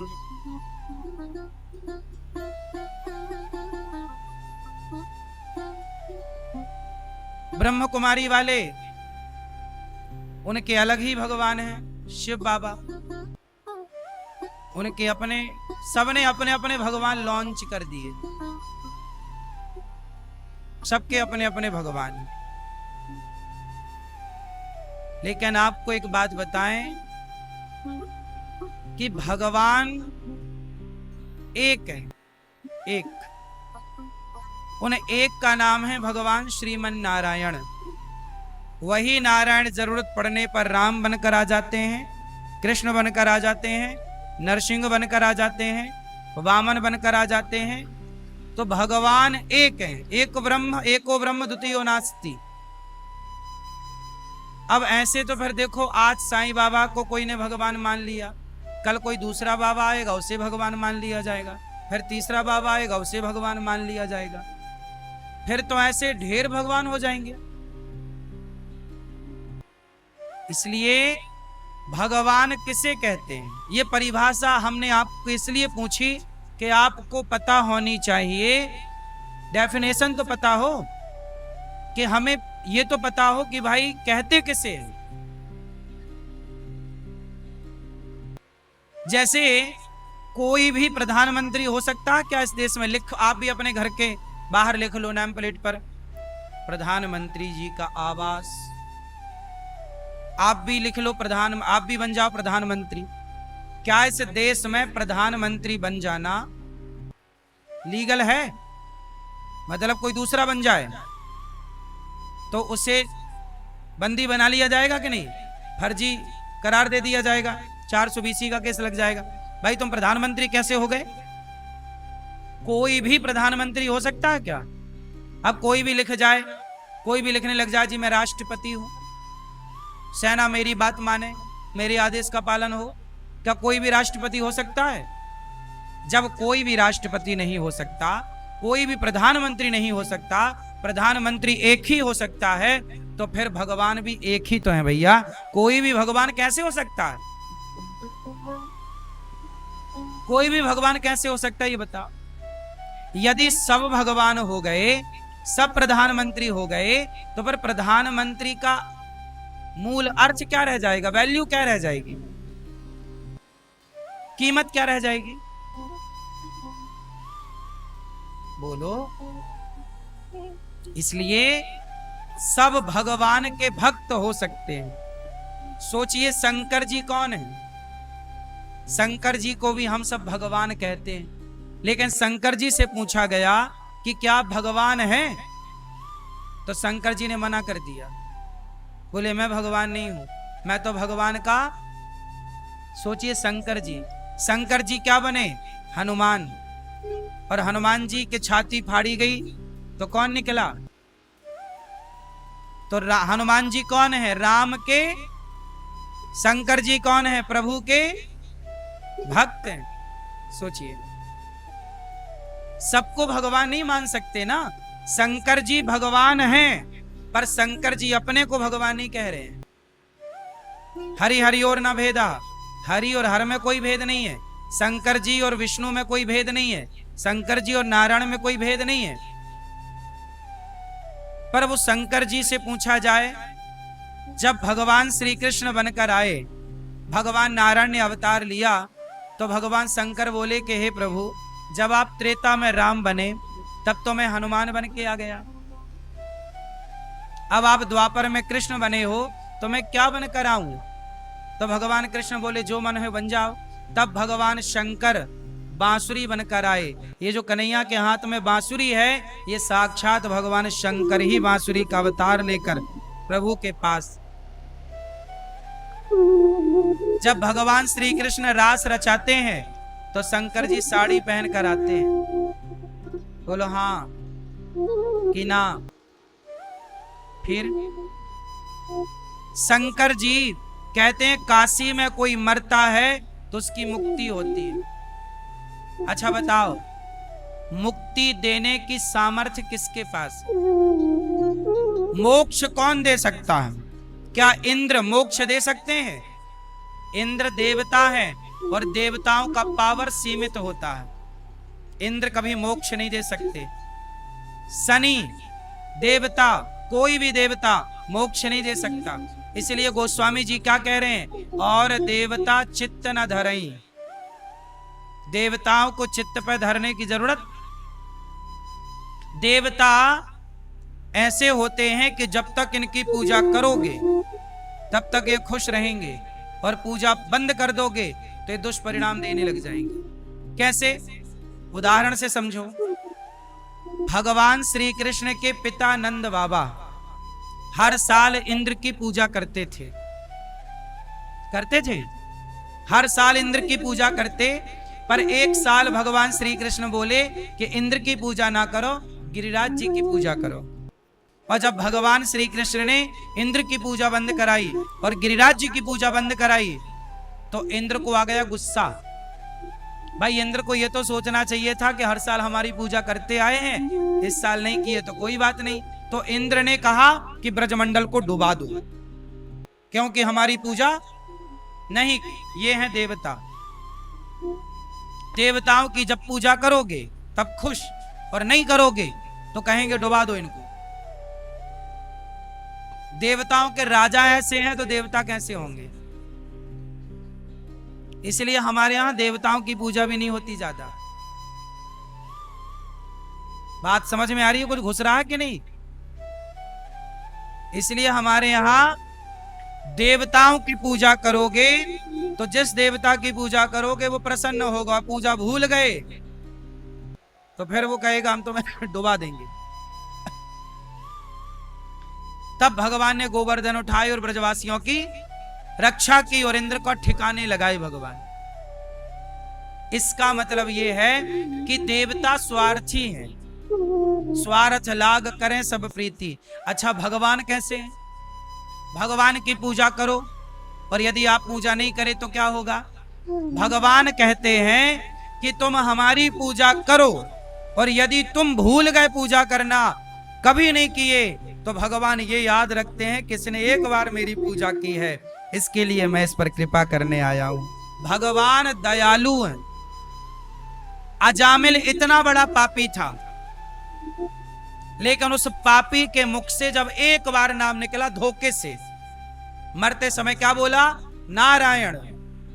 उसके बेटे का नाम क्या था? बुलाया अपने पुत्र को, दूरे क्रीडन का सक्तम पुत्रम नारायणावयम। हे बेटा नारायण, बुलाया बेटे को, और वो भी अपने पुत्र को बुला रहा था। कोई भक्त नहीं था, बड़ा पापी था, दुष्ट था, अजामिल, लेकिन भगवान ने कहा कि मेरा नाम पुकारा है इसने, उसका उद्धार कराया कि नहीं? ये भगवान है। पूतना जहर पिलाने आई, भगवान को क्या करने आई? मारने, कि जहर पिला के कन्हैया को मार देंगे। पर मारने वाली पूतना को भी तार दिया कि नहीं? शिशुपाल पानी पी पी के गालियां देता था भगवान को। बोलो हाँ। शिशुपाल भगवान श्री कृष्ण की बुआ का लड़का है। शिशुपाल गालियां देता है पानी पी पी कर, पर गालियां देने वाले शिशुपाल का भी उद्धार किया कि नहीं भगवान ने? बोलो हाँ। तो भगवान का स्वभाव, भगवान कभी हमारे अवगुण नहीं देखते। भगवान कभी ये उम्मीद नहीं करते कि तुमने हमारी पूजा तब की थी, अब क्यों नहीं की। भगवान ने कहा कि एक बार भाव कुभाव अनख आलस हूं। तुम श्रद्धा से नहीं, तुम भगवान को गाली दे के भी तुम एक बार नाम ले लो, तो भगवान कहेंगे कि इसने भले गाली दी है पर मेरा नाम तो लिया है, इसलिए इसका उद्धार करूंगा। शिशुपाल उसका उदाहरण है। ऐसे भगवान, तो भगवान भगवान है और देवता देवता देवता है, बड़े स्वार्थी हैं। तो देवताओं की पूजा हमारे यहां नहीं होती। हम सनातनी लोग किसकी पूजा करते हैं? हम सनातनियों के यहां 5 लोगों की पूजा होती है। किस किस की? इन्हें पंचदेव उपासना कहते हैं। देवता देव, भगवान को भी कई बार व्यवहार में देव कहा जाता है। जैसे सूर्य नारायण देव, सूर्य नारायण देवता नहीं कहते, सूर्य नारायण देव, जबकि सूर्य नारायण भगवान की आंख है। अब आप समझो 5 देवता कौन कौन है। 5 की पूजा आप कर सकते हैं। इनकी पूजा करना ही सनातन की पूजा है। सनातन में आप चल रहे हैं, पंचदेव उपासना। अब सुनो 5 कौन कौन से हैं। 5 में है सबसे पहले भगवान विष्णु, भगवान विष्णु। दूसरे भगवान शिव। तीसरे सूर्य नारायण, सूर्य नारायण। चौथे गणेश जी, और 5वीं दुर्गा शक्ति। अब शक्ति में 52 शक्ति पीठ आ गई। मां भगवती के रूप जितने भी हैं वो सब आ गए। यदि आप कामाख्या मां भगवती, केला मां, दुर्गा मां, शारदा मां और मां की उपासना कर रहे हैं, वैष्णवी मैया, वैष्णवी मां, यदि मां की उपासना कर रहे हैं, राधा रानी की उपासना है, लक्ष्मी जी की उपासना है, सही है आप। सूर्य भगवान के उपासक हैं, आप सही हैं। आप शिव जी के उपासक हैं, मतलब सही है। आप भगवान विष्णु, विष्णु का मतलब भगवान के 24 अवतार आ गए। विष्णु मतलब 24 अवतार आ गए। राम, कृष्ण, नारायण, नरसिंह, वामन, धन्वंतरी, कच्छप, मोहिनी इत्यादि, 12 इत्यादि। और गणेश, गणेश जी, गणपति बप्पा। ये 5 पूजा है हमारे सनातन में। कोई शंकर जी का पुजारी है तो शंकर जी के फिर 12 ज्योतिर्लिंग आ गए, आप सही हैं। भगवान नारायण के 24 अवतार हो गए, चारों दिशाओं में प्रभु विराजे, जगन्नाथ जी के रूप में, बद्रीनाथ जी के रूप में, द्वारिकाधीश जी के रूप में, बिहारी जी के रूप में, राधा रमण जी के रूप में और रंगनाथ जी के रूप में। ये सब चारों ओर भगवान बैठे। तो आप इनकी उपासना कर रहे हैं तो आप सही हैं। और यदि आपने मनमाने तरीके से किसी बाबा जी को भगवान बना के लॉन्च किया है, तब फिर तो देखो आप भटक चुके हैं। तो आज मैंने आपको बताया कि भगवान किसे कहते हैं। किसे कहते हैं भगवान? बोलो। जिनके पांव लक्ष्मी जी दबाएं। अब और सरल परिभाषा सुनो भगवान की। कोई आपसे पूछे कि भगवान किसे कहते हैं, तो जिनके चरण लक्ष्मी जी दबाएं उन्हें आप भगवान कहिए। एक लाइन में व्याख्या हो गई। जिनके पांव लक्ष्मी जी दबाएं वो कौन? अब इतना समझ लो। अब बताओ, लक्ष्मी जी पांव दबा रही हैं किसके? भगवान श्रीमन नारायण के चरण लक्ष्मी जी दबा रही। वही लक्ष्मी जी त्रेता में सीता बनी और वही नारायण त्रेता में राम बने, सीताराम। वही राधा बनी लक्ष्मी और वही कृष्ण बने नारायण। तो ये 24 अवतार के अंतर्गत। अब हमारे हिंदू सनातन संस्कृति में जिसे जो मन आ रहा है वो भगवान अपने अपने लॉन्च किए जा रहा। कोई कबीरदास जी कोई भगवान मान के कबीर पंथ पूजा करने लग गए, जबकि कबीरदास जी खुद कह रहे हैं कि कबीरा सब जग निर्धना, धनवंता नहीं कोई, धनवंता सोई जानिए जेखे राम नाम धन होए। कबीरदास जी रामानंदाचार्य जी के शिष्य हैं। कबीरदास जी खुद राम के पुजारी हैं। कहत कबीर सुनो भाई साधो। कबीरदास जी की हर बात में राम का गुण है, राम का यश है, राम का नाम गाते, लेकिन उनके अनुयायी राम की पूजा नहीं करते। राम को हटा दिया, कबीर पंथी अलग बना के कबीर जी की पूजा। मतलब सब अपने अपने तरीके से चलना चाहते हैं, स्वतंत्र होना चाहते हैं। जो मर्यादाएं बनी हैं, जिन मर्यादाओं को हमारे ऋषि मुनि बनाए कि भाई राम की उपासना करते चलो, कृष्ण की उपासना करते चलो, मनमाना आचरण ना करो। लेकिन मानता कौन है? सबको मनमाना आचरण करना। इसलिए आप लोग ये देखो कि आप लोग जिनसे जुड़े हैं वो लोग किनकी पूजा करते हैं, वो किनके उपासक हैं। अब गौरी गोपाल आश्रम में देखोगे तो भगवान नारायण विराजे हैं कि नहीं? एक तरफ राधा कृष्ण भगवान और दूसरी तरफ सीता रामचंद्र भगवान विराजे हैं कि नहीं? यही सनातन की मूल परंपरा है, राम कृष्ण नारायण। भारत के पूरे कोने कोने में यही राम कृष्ण नारायण ही मिलेंगे आपको, हाँ या ना? यही नारायण विष्णु है। विष्णु विष्णु सर्वगुण। कोई भी यज्ञ होता है, कोई भी जब यज्ञ होता है तो जो संकल्प होता है, कोई भी पूजा हिंदू पूजा करेगा तो संकल्प होता है ना? बोलो हाँ। पानी डाल के, कुसा डाल के, सुपारी रख के और दक्षिणा रख के और जब संकल्प चावल रख के जब होता है तो संकल्प होता है ना। वो संकल्प में सबसे पहले क्या बोला जाता है? विष्णु विष्णु विष्णु। 3 बार विष्णु उच्चारण किया जाता है। क्यों? चाहे शंकर जी का यज्ञ हो, चाहे विष्णु जी का यज्ञ हो, चाहे राम जी का, कोई भी भारत में कहीं भी यज्ञ होगा, शिव यज्ञ हो, सतचंडी हो, दुर्गा मैया की उपासना हो, पर संकल्प में विष्णु विष्णु ही बोला जाएगा। बोलो हाँ। यही प्राचीन भारत की परंपराएं हैं। अब मैं बात कर रहा था मोक्ष की। अब बता, मोक्ष देने का अधिकारी कौन है? क्या देवता मोक्ष दे सकते हैं? बोलो तो बताओ, मोक्ष कौन दे सकता है? काशी में लोग मरते हैं तो कहा जाता है कि उन्हें मोक्ष मिल जाता है। तो बताओ, काशी में मरने वाले को मोक्ष कैसे मिलता है? शंकर जी मोक्ष देते हैं कि नहीं? उत्तर दो, उत्तर दो।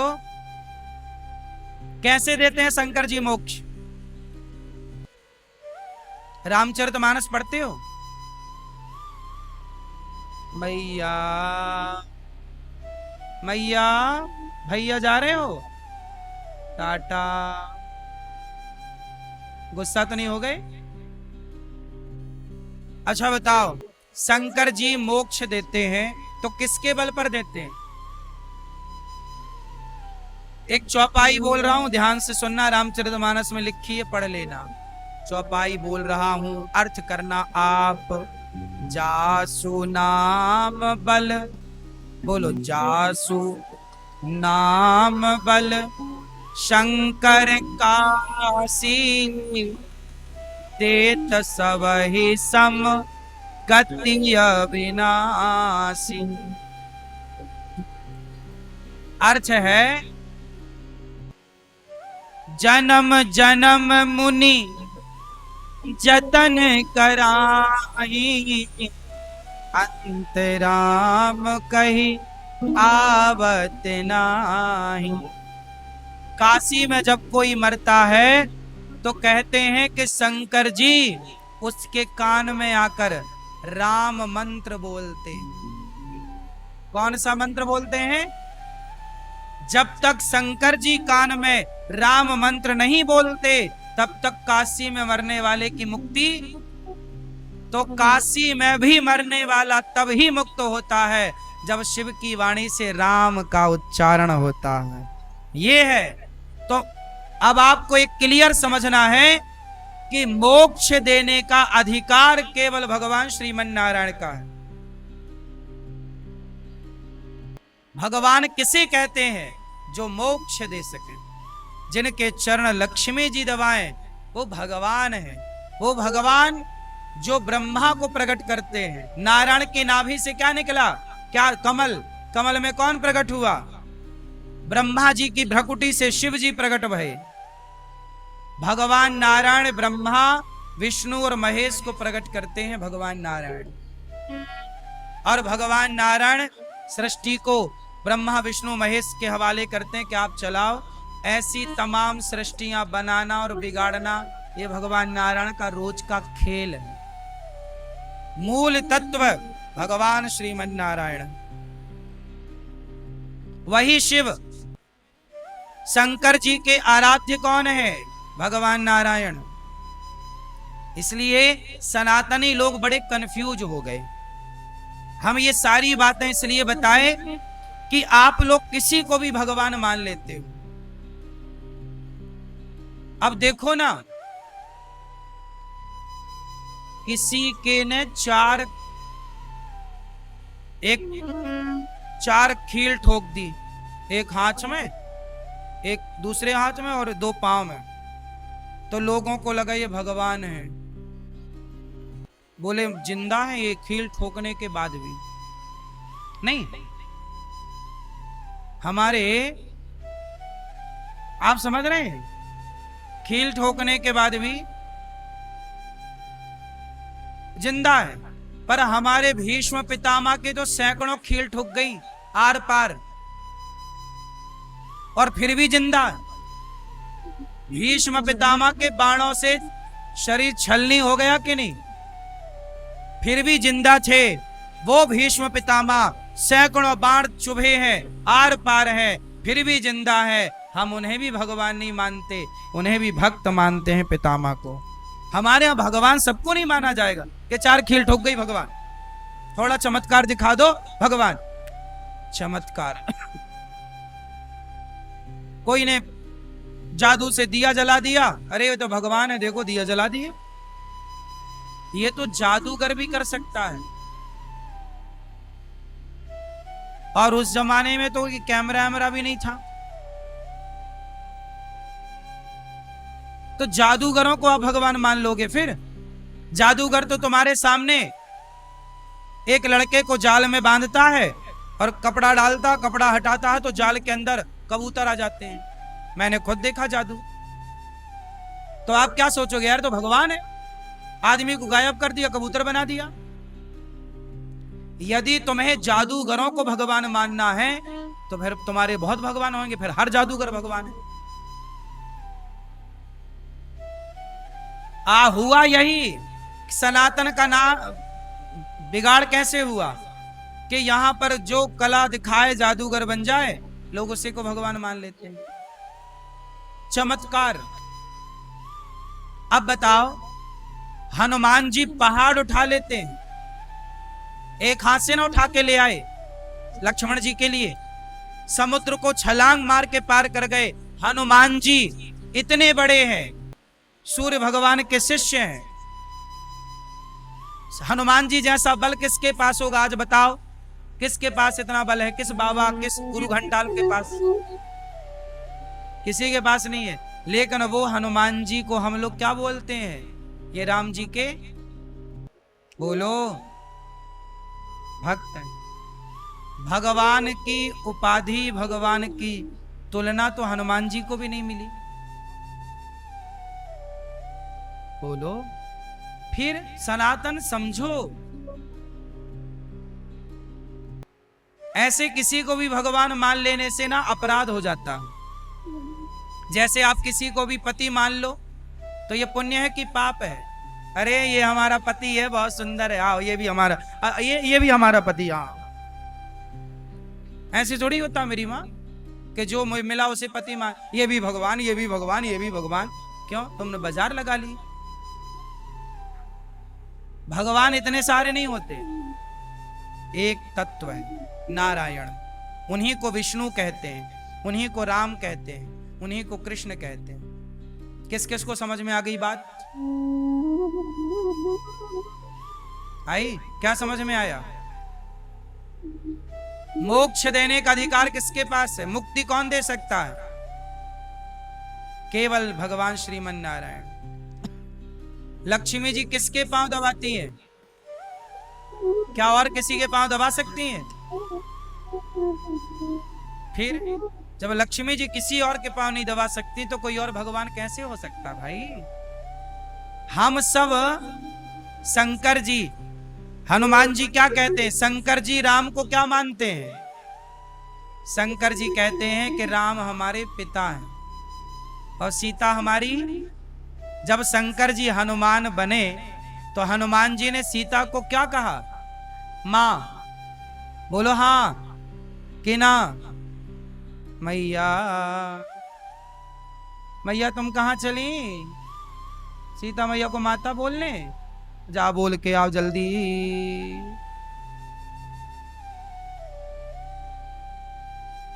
तो सीता मैया को क्या बोलते हैं हनुमान जी? मां। सच्चाई यही है कि सीता माता जगत जननी है।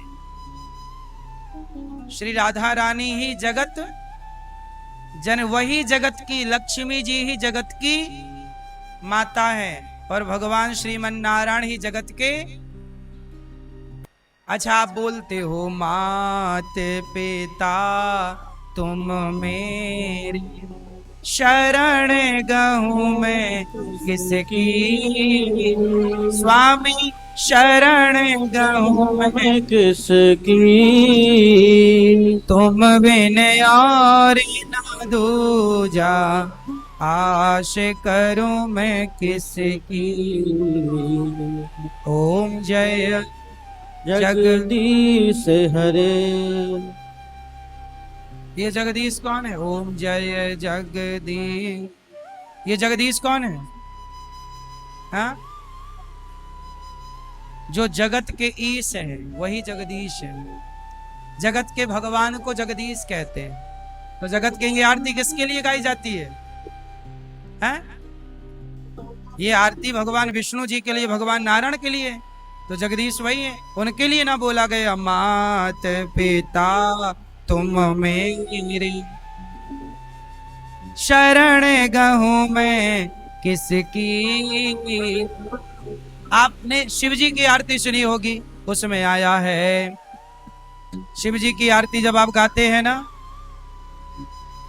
ओम जय शिव ओंकारा, स्वामी हर शिव ओंकारा। जब शिव जी की आरती आप गाते हैं तो ब्रह्मा विष्णु सदा शिव अर्धांगिनी धारा। ओम जय शिव ओंकारा। फिर आप क्या गाते हैं? शिव जी की आरती में आप गाते हैं कि हे प्रभु, ओम प्रणवाक्षर के मध्य ये तीनों एका। गाते हो?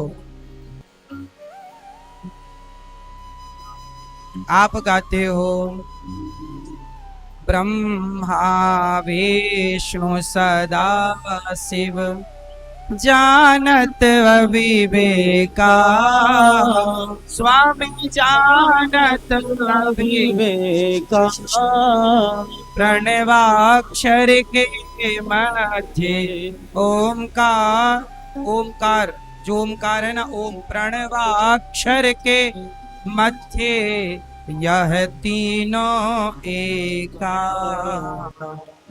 ओम जय शिव ओमकारा।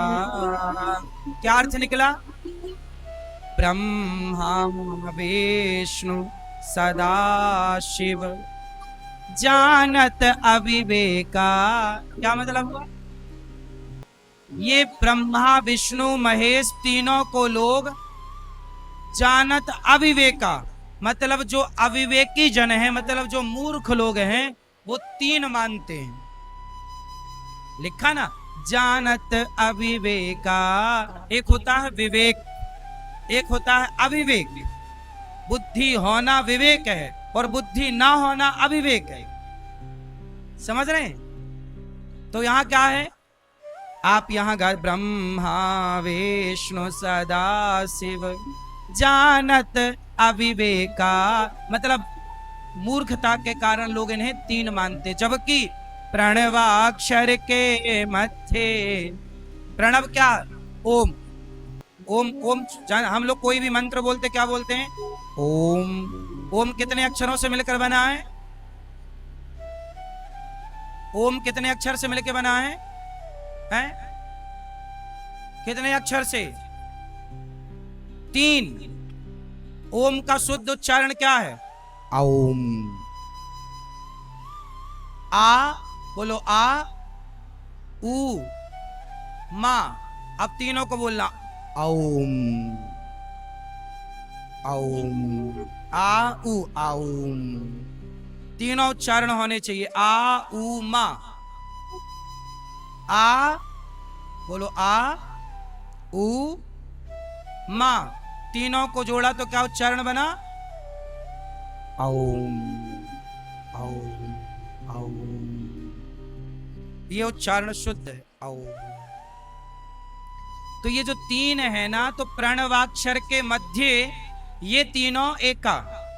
ओम में तीन अक्षर हैं, आ उ मा, तो यही ओम बोल देना, मतलब ब्रह्मा विष्णु महेश तीनों को प्रणाम कर लेना है।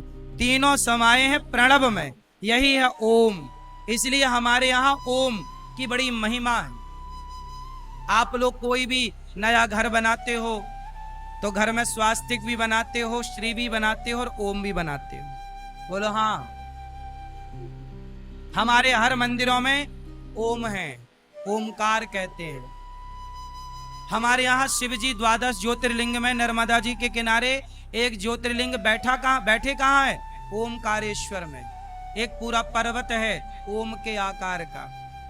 बोलो हाँ, है कि नहीं? ओमकारेश्वर कहते हैं उन्हें। समझ में आई? तो क्या समझ में आई? कि ये ब्रह्मा, ये विष्णु, मतलब हरि हर योर न भेदः, हरि और हर, नारायण और शंकर में कोई भेद। ये प्रणवाक्षर के मध्य व्यवहार तीन का है। सृष्टि उत्पन्न करनी है तो ब्रह्मा, पालन करना है तो विष्णु, संहार करना तो शिव, ये व्यवस्था करनी पड़ेगी। परंतु ये तीनों तत्व आप गाते हो। आप आरती तो सब गाते हो, क्यों समझ नहीं पाते ना चीजों? समझ में आ रही है बात? ब्रह्मा विष्णु सदा शिव जानत अविवेका प्रणवाक्षर के मध्य ये तीनों एका। ओम जय शिव ओमकारा।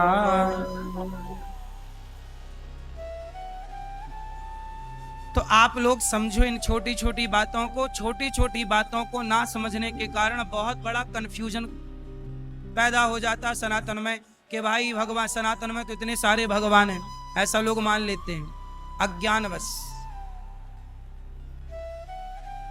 जबकि कोई ऐसी कंफ्यूजन है नहीं हमारे यहाँ। लेकिन अब जो नहीं जानता कुछ भी उसको तो है ही है। क्यों जी, बात समझ में आई? पार्वती जी से शंकर जी कहते हैं, देवी जब जब धर्म की हानि होती है तब तब भगवान अवतार लेते हैं। कभी वो राम बनते हैं, कभी कृष्ण बनते हैं। सुनो, द्वारपाल, एक बार क्या हुआ कि भगवान को अवतार क्यों लेना पड़ा उसका कारण बता रहे हैं। एक बार क्या हुआ, जय और विजय दो द्वारपाल थे भगवान नारायण के, जय और विजय उनका नाम था। एक दिन क्या हुआ, संत लोग आ गए तो भगवान का दर्शन, सनक आदि, सनक, सनंदन, सनातन, सनत कुमार, 4 ऋषि आए, बोले हमें भगवान नारायण से मिलना। तो द्वारपाल तो अपने अभिमान में, एक खड़े रहो, हमारे भगवान अभी नहीं मिलेंगे, चलो। संतों ने कहा, भाई भगवान ने कह रखा है कि संतों को कभी भी अंदर आने दो, पर द्वारपालों ने नहीं जाने दिया। द्वारपाल कहते ना, मंत्री जी का ड्राइवर ज्यादा घमंड दिखाता है। तो चल पड़े, ऋषि अंदर जाने लगे तो द्वारपालों ने रोका, नहीं। तो ऋषियों ने श्राप दे दिया कि तुम बताओ, भगवान के द्वार में रहकर भी तुम्हें बिल्कुल ज्ञान नहीं है, कुछ समझ नहीं रखते हो कि जब भगवान ने कह रखा है कि साधु संतों को रोका ना करो, कभी भी आ सकते, तुम कौन होते हो रोकने वाले? तो संतों ने श्राप दे दिया, जाओ जय विजय, हम तुम्हें श्राप देते हैं, तुम 3 जन्मों के लिए राक्षस हो जाओ। जब बाहर शोर शराबा देखा तो भगवान दौड़े दौड़े आए। क्या हुआ? बोले प्रभु ये घुसने नहीं दे रहे अंदर, कह रहे हैं कि आप शयन कर रहे हैं। मैया शयन कर रही हैं, देखो भगवान वहां शयन कर रहे थे, मैया यहाँ शयन करने लग गई हमारी माँ। मैया राम राम। तो द्वारपाल जो हैं भगवान को बाहर निकलने के लिए मजबूर कर दिया। भगवान आए, क्षमा मांगी संतों से, प्रभु क्षमा कर, हमारे द्वारपालों से गलती हो गई, इन्होंने आपका अपमान कर दिया।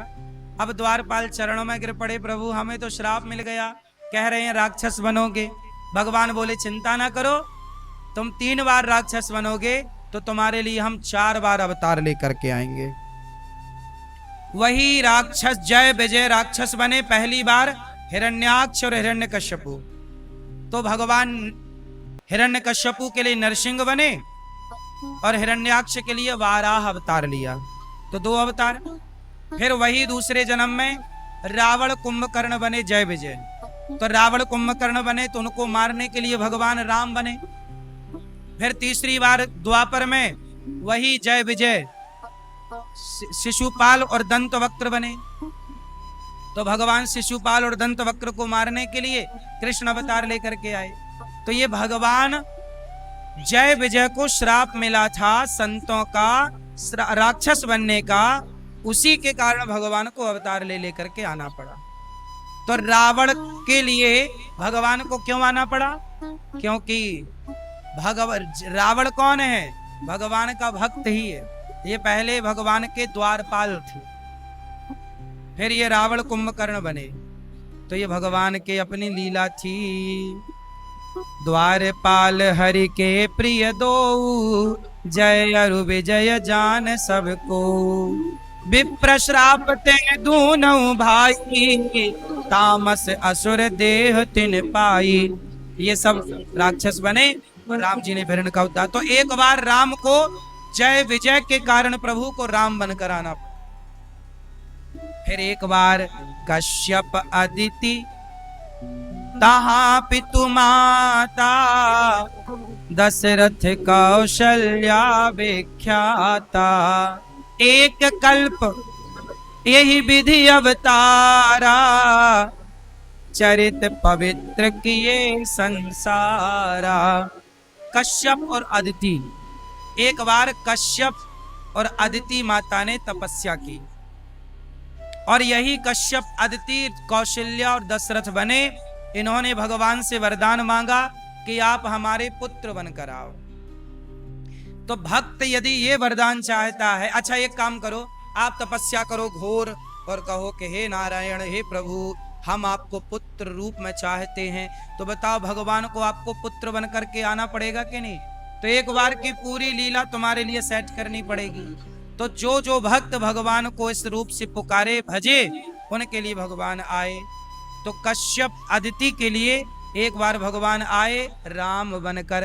तो राम जन्म के हेतु अनेका, भगवान राम की लीला तो वही है, पर बार बार राम आते हैं, बार बार लीला करते हैं। कोई एक बार राम थोड़ी आए, कई रावण हैं, कई रावणों की कथा है, अभी आप सुनेंगे आगे। तो एक कल्प, देखो कल्प कल्प की बातें हैं। एक बार कश्यप अदिति के लिए भगवान को आना पड़ा, और एक बार तो गजब हुआ, नारद श्राप। ये शंकर जी समझा रहे हैं माता पार्वती, सुनो। एक बार आपके गुरु जी ने श्राप दे दिया था भगवान को, तब उन्हें राम बन के आना पड़ा। नारद श्राप दीन है एक बारा, कल्प एक ते ही लगी अवतारा। एक बार क्या हुआ, जलंधर नाम का वृंदा के पति जलंधर पंजाब में एक शहर भी है जालंधर, क्या नाम है उसका, जलंधर। वहां पर वृंदा रहा करती थी, जलंधर वहीं का था। तो वृंदा बड़ी पतिव्रता थी, परंतु पत्नी के प्रभाव से ये राक्षस अपना गलत यूज करता, सताता लोगों को। तब भगवान शिव से जलंधर का युद्ध हुआ, पर मरता ही नहीं। तब भगवान विष्णु आए और वृंदा के पातिव्रत धर्म को जलंधर बन के वृंदा के पास गए और उसके संग रहे। जब वृंदा को पता चला कि ये तो भगवान नारायण विष्णु हैं, और ये देखो मेरा पातिव्रत बिगाड़ने आए, तो श्राप दे दिया, जाओ तुम पत्थर के हो जाओ। तब भगवान शालिग्राम बन गए, और तुलसी बोली कि अब मैं आपकी पत्नी बनकर सदा रहना चाहती हूँ।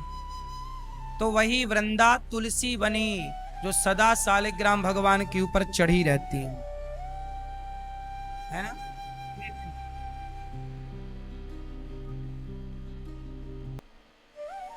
शालिग्राम भगवान के ऊपर कौन चढ़ता, तुलसी महारानी। ये तुलसी कौन है, पिछले जन्म की वृंदा।